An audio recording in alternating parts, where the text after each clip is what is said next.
here's this guy who loves me, wants to help me, wants to heal me, wants to help my family. And here I am sinking in my chair knowing that I'd once advocated the annihilation of him and his people. And he leaned in and he said, that's what you did. That's not who you are. I see you. I see little Tony. And with that, the waterworks happened and I started bawling. And that started an amazing coaching, mentoring, counseling, friendship that still exists to this day.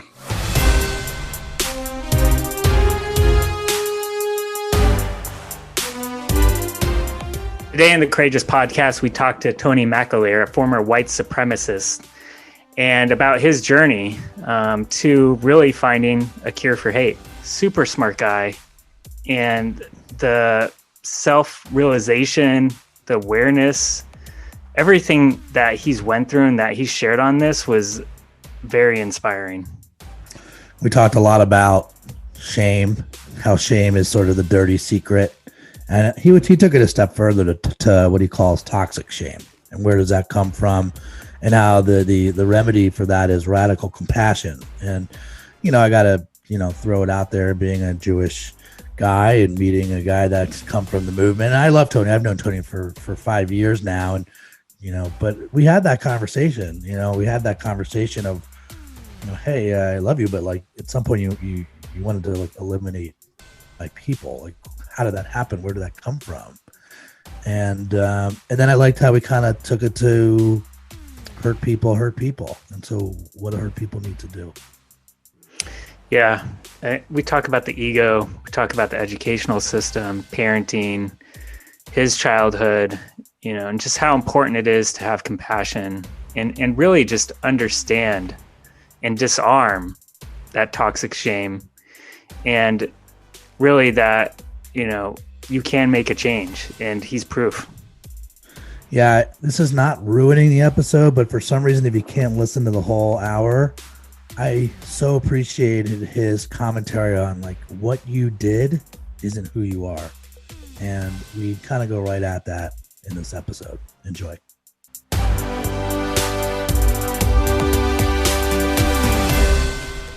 Tony, how you doing, man? Good. Good to see you. We got to find a way to get back in the same city together because it's been about 4 years since when we first met. Yeah, no, I think so. I've popped in and out really briefly into San Diego, but definitely need to get down there. Well, and you up here. Well, when I think of Tony McAleer and I think of where we met in Los Angeles at the Human Gathering, and yep. And back then you were, I think, the CEO of Life After Hate. Now you're on to a cure for hate. Is that accurate? Yeah. So I left Life After Hate. I was the architect behind what it is today, and like I said, I'm a grower. I like building things, and then I like to move on to the next thing. So I left them last year and started a consultancy, the Cure for Hate consulting group, and we consult with government, law enforcement, civil society on how to respond to the rising tide of white supremacist and far-right extremism, hatred. And you know a little bit about that because you kind of came from that, and this is where the listeners are like, oh, here's a Jewish guy interviewing Tony. But I've always just loved our dialogue and appreciate where you came from. And maybe you could share a little bit about where you started and how you got here. Sure. Yeah. So I spent 15 years in that movement, and I did a lot of building, like a VC startup. I took those building skills into that world as well. But, it's the people ask, well, how did you get into that world? Because I didn't grow up in a broken family. My father was a psychiatrist. My mother was a flight attendant. I went to private schools. I lived in an affluent neighborhood. There was nothing that I had of material want. I lived a very privileged life, and the people I think have a stereotype that it's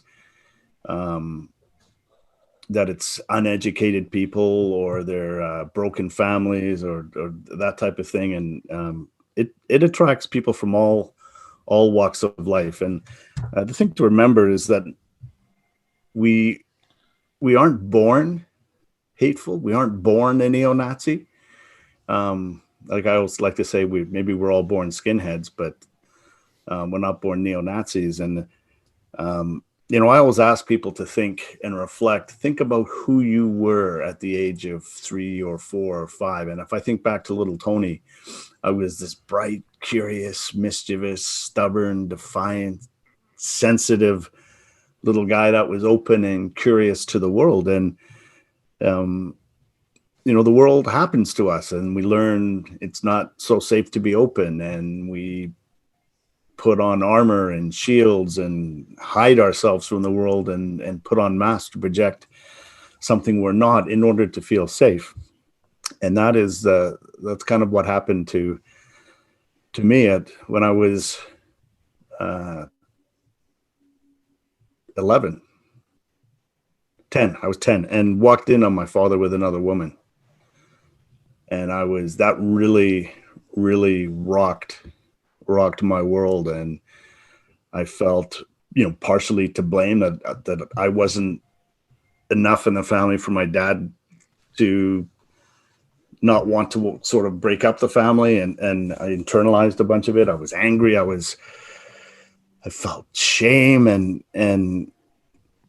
I developed a distrust for all the authority figures in my life. And I was an AB student in grade 6 that year, grade 5 that year. And in grade 6, going to an all boys Catholic school, I dropped down to C's and D's. And it's an interesting thing happened is I went from listening to Elton John and Queen to the Clash and the Sex Pistols. And that was where my vibe was. That was where that resonated with me, because I was angry. And I was in that angry vibe. And they tried lots of carrots to get me to an A and a B. But in the end, my parents sat down with the teachers and they all agreed that they would beat the grades into me. And, I remember it was like playing Texas Hold'em. The teacher would come, hand out everybody's term papers kind of thing. And I'd look at mine like, 62. I know what that meant. And I'd have to go stand outside this guy's office. And whether it was 1 minute or 5 minutes, I always wanted 1 or 2 minutes more. Have you ever had that feeling where something bad's about to happen and there's nothing you can do about it? That was one of those situations. And, filled with dread, I'd see him come down the hallway. He'd open up the door and I'd have to go into his office and assume the position and put my hands on the desk and stare at his nameplate. And he'd say, this is going to hurt me more than it's going to hurt you. I'm not sure who that was meant to comfort, but it certainly wasn't me. And he picked up the yardstick from the corner of the office. And I remember the first two, it's like, I can get through this. The second two, the tears are flowing down my face. And the next two, I wanted to be anywhere else but there, just be out of that space. And by the 7th and 8th, I was just a blubbering, sobbing mess, begging for it to stop. And to this day, I don't think I ever felt as powerless as I did in that office over and over and over again. And that I share this because I don't want to make excuses for what I did. Everything I did, I chose to do. I don't blame my childhood on anything. The reason I share these things from my childhood is so you can understand the lens through which I made those choices. And the analogy I like to use is it's like going to the grocery store when you're really hungry, and you make horrific dietary choices. Well, I went out into the world as a young man, emotionally hungry. And I made choices that greatly harmed a great number of people, including myself. That's hard to hear, honestly. I mean, you think of childhood and how innocent you are as a child. And, blame is dangerous because in some sense it can create shame, even if it's the internal conversation, and really anger is just masking hurt. And thinking about, I didn't know your dad was a psychiatrist, which is even more interesting and explains a lot. Well, I mean, he probably is educated in this space quite a bit, and it seems like you're fairly well educated. You've heard of the cobbler's kids that go to school with holes in their shoes, right? Yeah. What do you think the psychiatrist kid goes to school with? Right, holes in their head, I guess. But I guess, like, when did you? I mean, two things. One, when did you? I mean, you were hurting and angry, so it seems like you were attracted to the organization because of that, and so I'm sure we'll get into that. But I'm curious, like, when did you actually have this moment of self-realization that the path that you were on and the choices you made weren't right? I think I read something about it was when you had kids, and that was kind of a wake-up moment for you. It started with the birth of my daughter and holding her. I was the first person to hold her after the nurse took her out, and she hadn't opened her eyes yet, and she was giving this little scrunchy face, and she opens her eyes, and my face is the first picture her brain's going to take. And with my daughter and my son 15 months later, it was the first time since I couldn't remember when that I started to think of someone other than myself, because I was completely self-centered. I was a complete narcissist up until that point. And with children, it's not so easy to be that way. And, with my son, I got to parent him the way that I always wanted to be parented. My dad, God bless him, was an excellent provider. That was his way of showing love. But time and attention were in very short supply, and often I was in bed before he got home. And I did the opposite with my children and my son, which was very healing in and of itself. But children have this magnificent, their love is infection. And what I'm not saying that it happened overnight, but it began a thawing process, because up to this point, I had completely shut off feeling from my heart. It was too painful. So let's just put it in a box and wrap it in lead and let's not feel anymore. And I operated totally from ego and intellect. And one thing I've learned in life is that the ego should never be driving the bus. The heart should always be driving the bus. And it's okay for the ego to be in the back seat, chirping away, giving navigation instructions and stuff like that, but it shouldn't be in control, because without the grounding of the heart, it's not tethered to anything, and it can go into some pretty crazy places. But these children, and they gave me my first taste of compassion, right? And through my children, I saw my humanity reflected back at me through their eyes, through their faces. And they saw this magnificent dad when I didn't see that when I looked in the mirror. And so they began this journey back into the heart, this journey of self-acceptance a little bit. And they brought me back to my humanity. And compassion is an interesting thing, because when we're compassionate with someone, we're basically holding up a mirror to them and allowing them to see themselves, to see their humanity reflected back at them when they can't see it on their own. So it was an amazing gift that my children gave to me. And they didn't even know how to speak the word compassion at that time. It was not an intellectual construct for them. It was just what they did, what they saw, how they behaved. And time by time, it became a point, especially with my daughter, that the circles I was hanging out in were completely dysfunctional.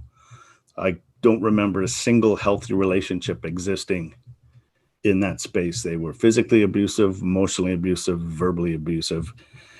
And there became an increasing awareness, like, I don't want my daughter growing up around this. This is horrendous. And my mom gave me my second lesson in compassion. By the time they were 2 and 4, 3 and 5, I was a full-time single father, back when single fathers in the 90s were like unicorns. And my my mom had to help me because I couldn't really take care of my own life in my 20s, never mind take care of two other lives. So my mom had to help me raise them. And her love for me was unconditional, but her relationship with me was very conditional. And so she taught me the second lesson in compassion, and that is it's extremely powerful when it's combined with healthy boundaries and consequences. And she leveraged that need for her help into me breaking off all the social ties I had with the group. And that was quite a thing. Imagine having no social groups. Imagine taking your phone and just erasing all the contacts and never talking to them again. It was it was a difficult time, but I wasn't completely alone because I had my children, of course. And the other important thing to note also is that the positive attention and acceptance and approval I got from being the single dad in the 90s, and to any single mothers or people who were single mothers, it's totally unfair. I just want to acknowledge that nobody gets the pat on the back like I did, or people like me then. Single mothers were often scorned in the 90s. So I just want to acknowledge that. But, the reason people join these groups is not so much because of the ideology. Yes, the ideology is a factor, and I'm not saying that it isn't. But when I joined, it was about brotherhood. It was about camaraderie. It was about getting, feeling love in the most bizarre of places. And how do we define love? Attention, acceptance, and approval. I was never a tough kid growing up, but when I started hanging out with skinheads, and I was sort of the big fish in a small pond intellectually, they had toughness, I had the brains. But when people were afraid of me for the first time, juxtapose that to the feeling of absolute fear and powerlessness in that office, it was intoxicating. That was, my parents said to me, they're like, why are you hanging out with these guys? You can go to college, you can have any career you want, you're a bright kid, you got the world at your feet. Why are you hanging out with those guys? And it took me a while to figure out later on, but they had the one thing I didn't have, and that was toughness. And I prize that above everything else, because I had it I was coming from such a place of lack. And so the ideology is the pill we swallow in order to get those voids filled. And those voids, the phrase I'll use for all those different voids that occur in people, and it's part of the human condition, is toxic shame. Yeah, I want to get into this because, and I love you, Tony. You know that. Like, I'm glad that that I know the 2.0 version, right? But it doesn't go. I mean, I can't not address the fact that, like, as much as I love you, like, for a while you so hated on my people, like, mm-hmm. and this isn't to vilify, this is to understand, and like that toxic shame, or like the need to belong to something, and like how does somebody slip into that, and like so I'm trying to like piece together some of your childhood experiences to slipping into this sort of group. And it just happened to be, it could have been anybody, it just happened to be the Jews, or like. So serendipity can play a role in it, but the Jews, I believed, what we believed. I'll tell you what we believed at the time is that, open borders and open immigration, and there was an attempt to undermine and destroy the white race. And the architects of that plan were this international hive mind of Jews that were trying to undermine it so that they could have world control and another Holocaust would never happen. And again, just to bring up you've actually gone. I would love for you to share two stories while we're here. One, you've actually gone and looked at the concentration camps. And I guess because we're on the topic of Jewish people, when you finally you went and saw a therapist yourself, correct? Yeah. Can you share that story? Sure. So I left the movement after about 15 years in 1998. And in academic terms, that's called disengagement. We leave the group and the activity and all of that stuff behind. And, it's like, great. You're not hanging out with assholes anymore. You're not an asshole. So good for you. Like it's a first step. It's not an end destination. And I was still angry, because why wouldn't I be? I'd never dealt with the anger, and so I was still a jerk to people, even though I'd left the movement, because all of that stuff was inside me and I was projecting it onto other people. And I just maybe stopped projecting it that way and started projecting it another way. So about 6 years after that, I reinvented myself in a career as a financial advisor and started to have a lot of success in my first year. And a friend of mine was doing some work with a guy that did these personal growth workshops, kind of like Tony Robbins kind of stuff, and limiting beliefs and get out of your own way and that kind of thing. And so I did these workshops, and with each workshop I did, there was I noticed growth and change, very positive in my life. So I kind of went through his whole series of programs, and really I was really focusing on material things. I wanted nicer cars and watches and all that kind of thing. And at the end of 8 months, my friend gives me, it's my birthday. My friend gives me an envelope, and I open up the envelope and pull out, and it's like, gift certificate. A gift certificate for one-on-one counseling with this guy. Like, great. Who doesn't want therapy for their birthday, right? So I go and see the guy, and I sit down for my first ever counseling session. And I tell him about why I'm angry at my dad and my mom, and these people in my life have wronged me, and then I go, do I tell him about the other stuff? And I was terrified to tell him, because here's a guy I liked, I respected, I valued his friendship. We'd become pretty good friends. He was 10 years older from Manchester. I'm from Liverpool. We bonded over things like Monty Python and 80s pop music, and how often had you been seeing him at this point? Well, not one-on-one. I'd done 4 or 5, either 3-day or 5-day intensive workshops. Got it. But I was hiding from my past at this point, because when people found out about my past, it was usually the end of the relationship, and rightly so. I'd been a pretty nasty piece of work. And so I was terrified to tell this guy, and I'm looking around the office like, what should I do? I stare at a spot on the carpet. Maybe it's got the answer. No. And I'm humming and hawing, and he says to me, look, mate, it's all right. Just let it out. And I'm just in fear, because I'm fear if I do, I'm going to lose this valuable relationship. And he goes, look, looks like you're trying to swallow 3 golf balls. Just let it out. So I open the floodgates, let it out, tell him about neo-Nazis, Aryan nations, Holocaust denial, everything that I was involved with. And the more I tell him, the more he starts smiling. So here I am, bearing my soul in my first therapy session, and the guy's laughing at me. And so the more he smiles, the more I'm getting annoyed. And I go, what's so funny? And he leans in with a big grin on his face and goes, I'm Jewish, right? And I'm like, of course. Yeah. Of course, as I slid back into my seat and cheeks flushed with shame.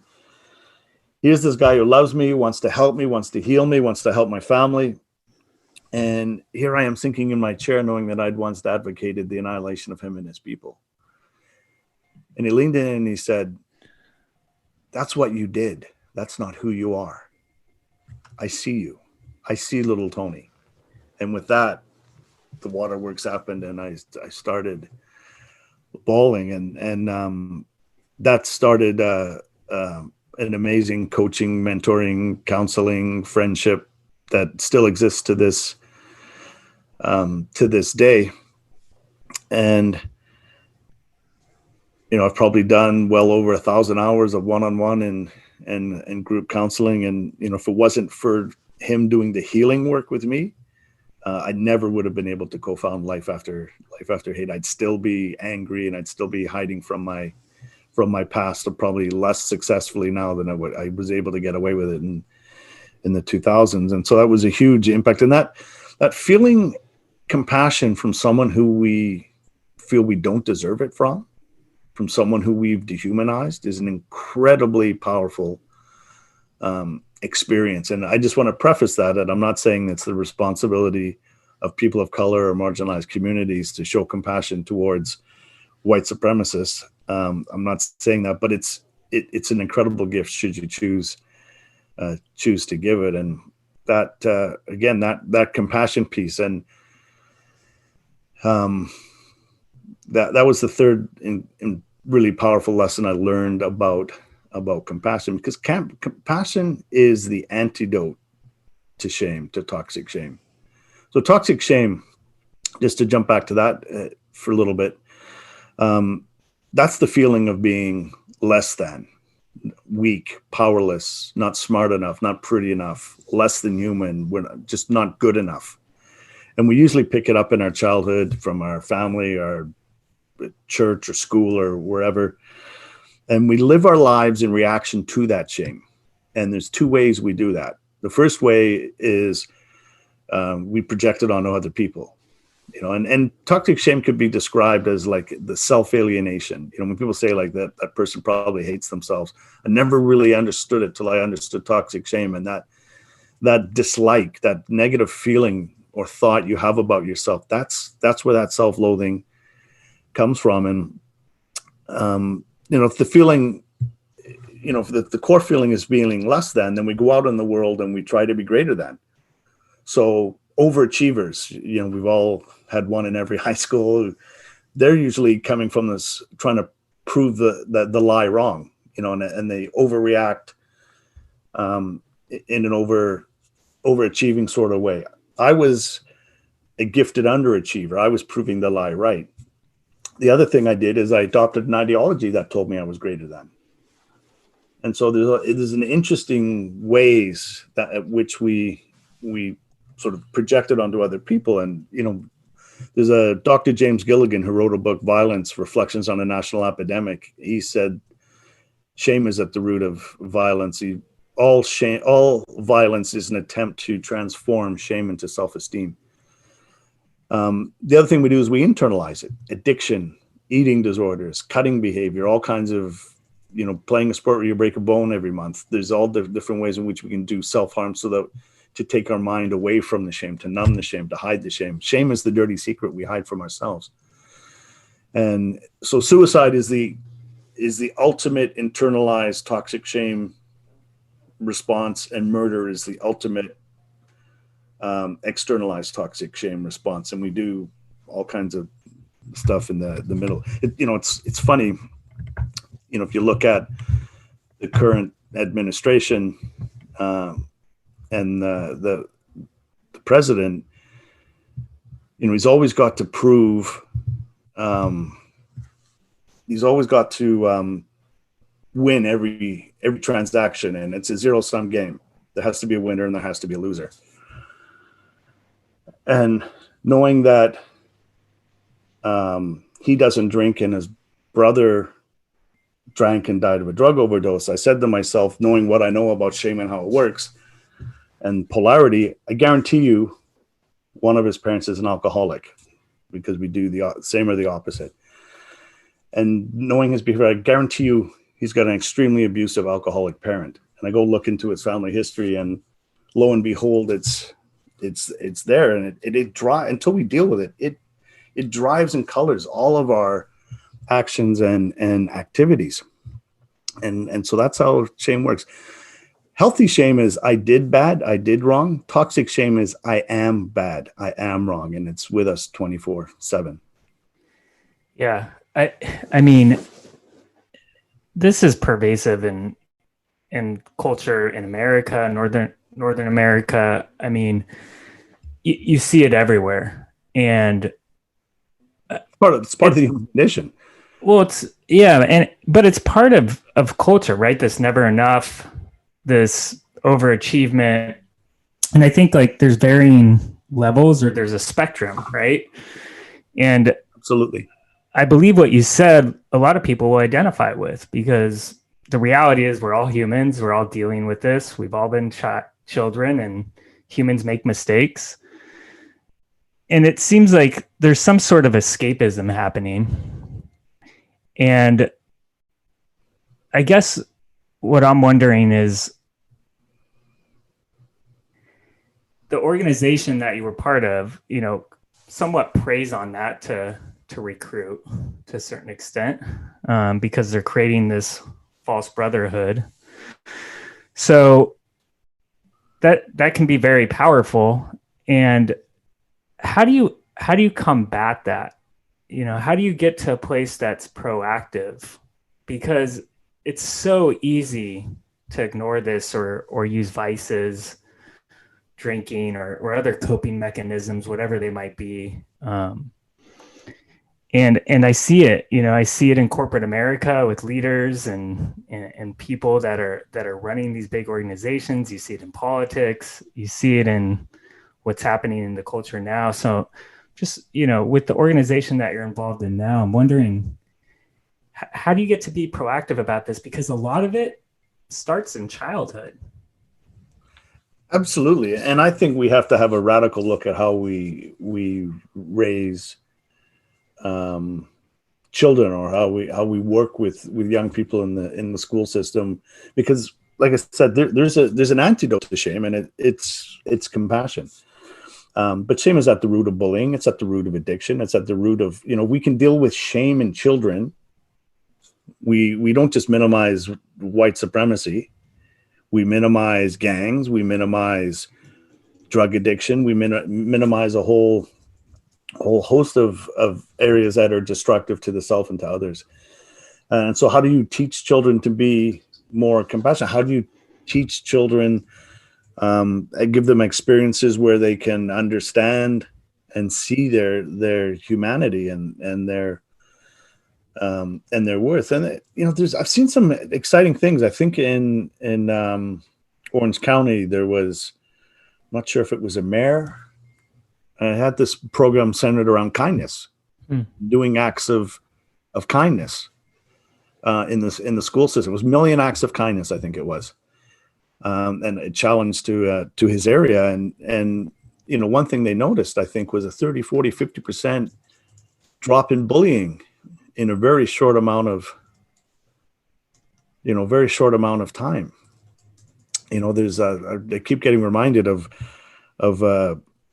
a tribe in Africa when one of the young people messes up somehow. They bring him into the center of the village, and they all get around him, and they tell that person how all the things that they like and recognize in that person. And we have to think outside the box, and I think we have to be cognizant of how corrosive shame is, and be aware that how we might be shaming, adding on to the shame.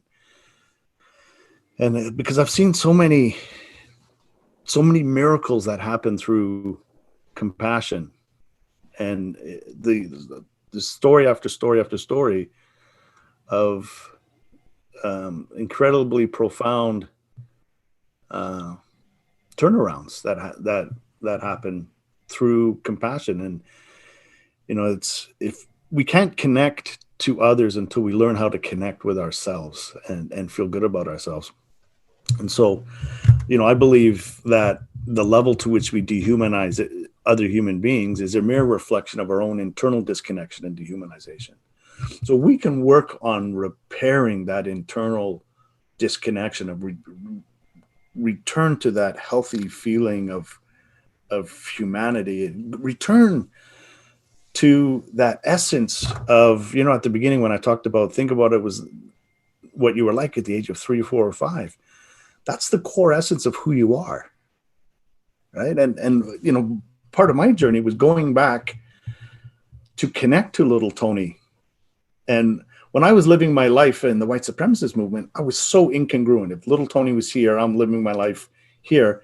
And the more out of congruency with little Tony I was living, the harder my life was, the more stuff went wrong. And I found that the more congruent I can live in alignment with who little Tony is, in that congruency, the more flow came into my life, the more things just worked. And I think when we recognize where we are and where we came from, and align just to those core, we never stop. That inner child is never leaves us. Maybe locked in the basement, you maybe not talk to him in 40 years, but he or she is there. And when you can connect to it and live in congruency with that, quite remarkable effect, changes can happen.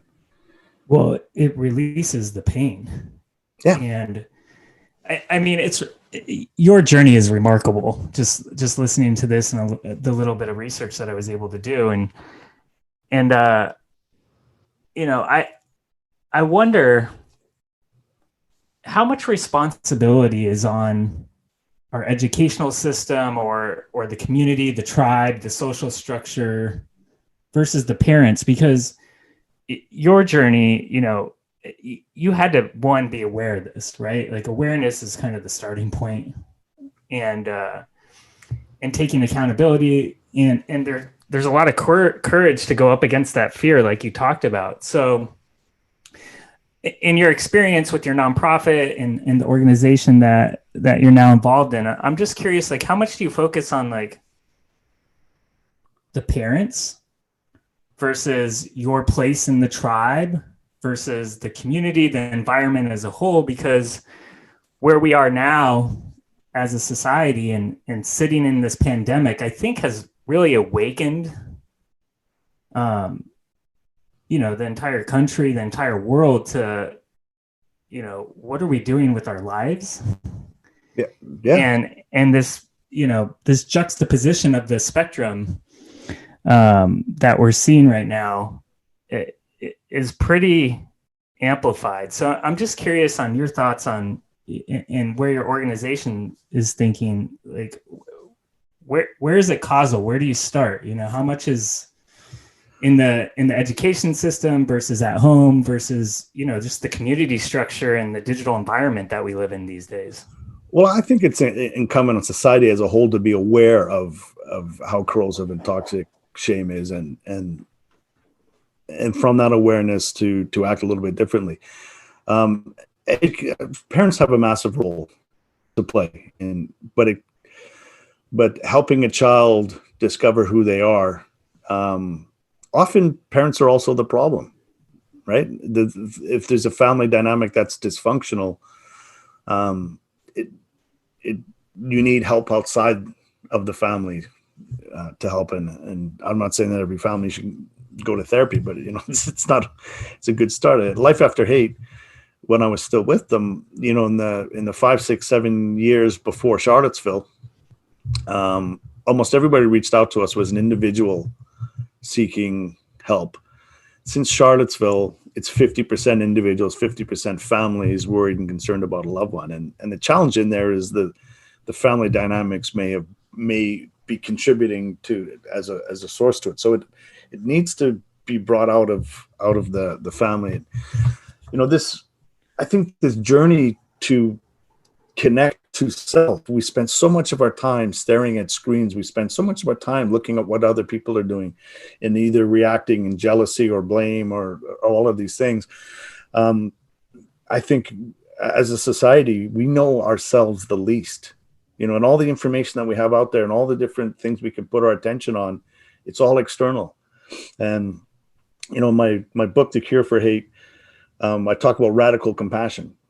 And radical compassion, number one, your practice of compassion must take you outside of your comfort zone. You know, the challenges in this society are not going to be solved from inside our comfort zones. So, and to go outside your comfort zone requires what, Ryan? Courage. Number two, you know, we can't just be thinking about ourselves. So there's a social activism element to radical compassion. So it's, you know, compassion is empathy, is feeling what another person's feeling. Compassion is feeling it and taking action to alleviate the suffering. Radical compassion takes it a step further, and it's not just alleviating the suffering of an individual, it's trying to change the environment which gives rise to or supports the suffering. So there's a social activism piece to it. And the third one, and I think it's the most radical thing a human being can do, If we want to give compassion to others, we have to mine it from within ourselves. If we don't have any compassion for ourselves, we are incapable of being compassionate with others, truly.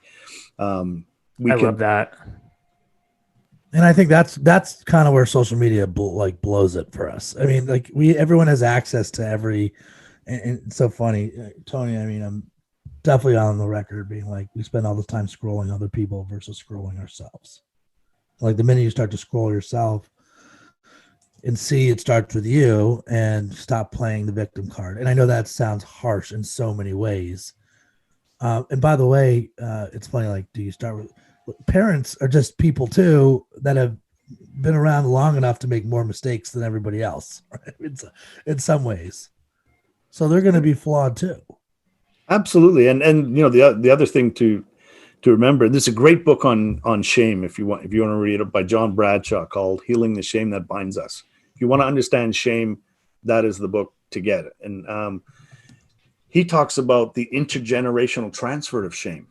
How it cascades through generations and from parent to child. And they just were, when I read that, and I thought it was like reading the notes to a grand theater play. And there's my mom, she's playing that character. My dad's this character, I'm doing this. And we're all sort of in these characters that are roles that are handed to us. And we play them out until we decide, hey, I'm stepping out of this play.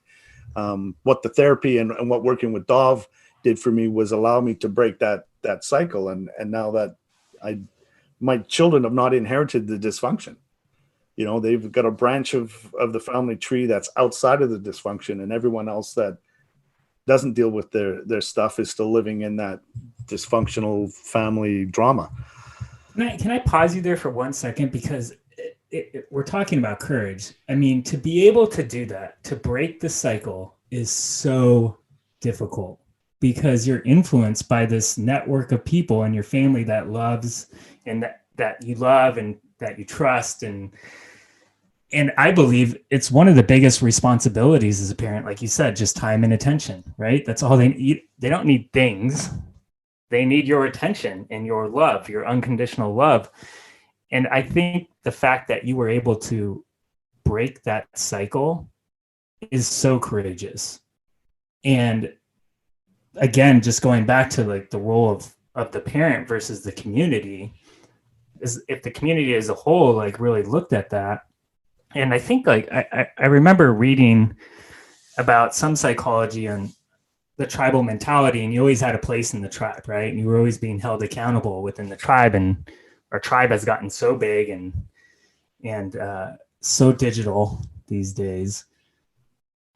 How much do you talk about that? Breaking the cycle and being aware of it versus, more of the, I guess, entire community trying to pitch in and help, because it seems like you have to start small in each individual. And that's where you start to get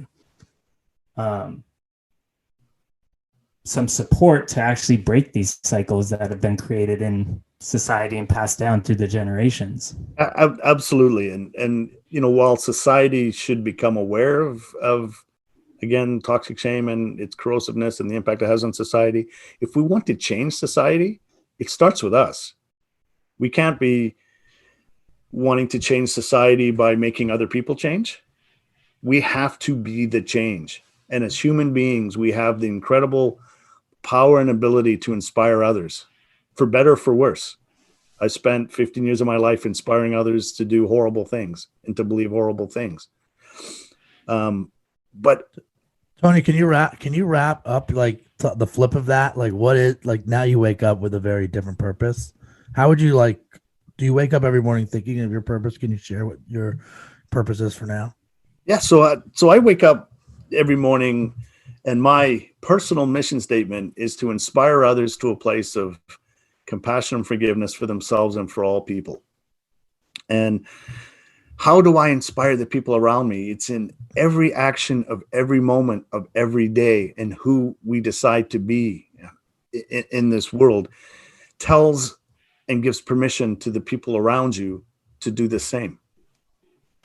And I think do not underestimate the power of individual human beings to inspire others. And when we can be that inspiration to inspire others, you know, the whole idea is for this compassion piece, this being different, being the change we wish to see, and make that go viral. And it goes viral by doing it in every moment of every day, not just a few moments a day. It's who are we going to be in every moment of every day is going to tell the world how the world should be. Yeah. You know, it's funny. I'm thinking about where my shame still lies. Like, where do I have shame? And some it's micro, but it's still there. It's still real. And in the spirit of being Jewish, two places where I have shame, it's not macro, but it's micro, is I've never been to Israel, and I've never been to Germany to walk the concentration camps. And if I think I have this right. I mean, I don't think you've been to Israel, but you've walked the camps. And what was that like? Heavy, you know. Energy doesn't lie.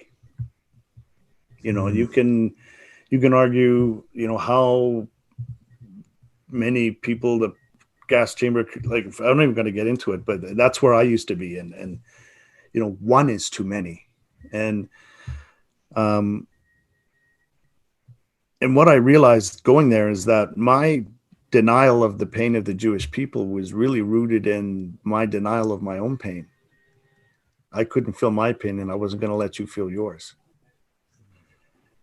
And going there, I had to acknowledge, you know, this was, you know, it wasn't, you know, a couple cool images from Third Reich videos. This is what it was, this place. And the most powerful experience for me was going through there's a building that has artifacts. So eyeglasses, a room with eyeglasses, and in a room with suitcases. And I went, when I was into Holocaust denial, I was incapable of feeling. I could not feel. But after all the work that I'd done with Dov and meditation and sort of a whole sort of spiritual journey, I went there as a very feeling person and feeling into the energy of the place. And it was in the room with the suitcases where I was overcome with a feeling of abject hopelessness. And I imagine, you know, what was the feeling of the last feeling of the people to hold those suitcases, you know, as they get off on the train platform and realize, oh, it's not settlement to the east. And that I was overwhelmed by that energy. But when I was in the room, there's a room with the hair of 30,000 women behind glass. And I probably spent half an hour in there just feeling. And I was overwhelmed with a feeling of disgust, nausea, and I had to sit and feel that. And the next morning, we spent 15 hours with the guide over 2 days. And we had a film crew with us too. And they gave us access to Auschwitz and Birkenau for about 2 or 3 hours before they opened on the second day. So we were just the only people there. And you were at Birkenau, because Birkenau's 5 times bigger than Auschwitz. It was never fully finished. Just taking in the sheer scale of everything. It's mind-blowing, the scale of the operation. And for the first time, I got that same nausea and disgust at what I had said and done and who I had been. I intellectually got it. But I got this deep, visceral as I had to acknowledge that and in some of the conversations I had to acknowledge, really, as a Holocaust denier, I was an accessory after the fact. If I said things to try and minimize or hide the crime, doesn't that make me an accessory after the fact? And I had to come to terms with the deepest levels of my shadow, and understand, that there's a potential guard inside all of us. Because I had to say, she said, if you came here in your 20s, would this experience, would it have changed you? And I said, probably not, because I couldn't feel then. I couldn't feel what I'm feeling now, and I would have identified with the guards. And knowing how people became guards, or even how Jewish prisoners mistreated other Jewish prisoners in authority positions, that potential for, Viktor Frankl's Man's Search for Meaning is a tremendous book.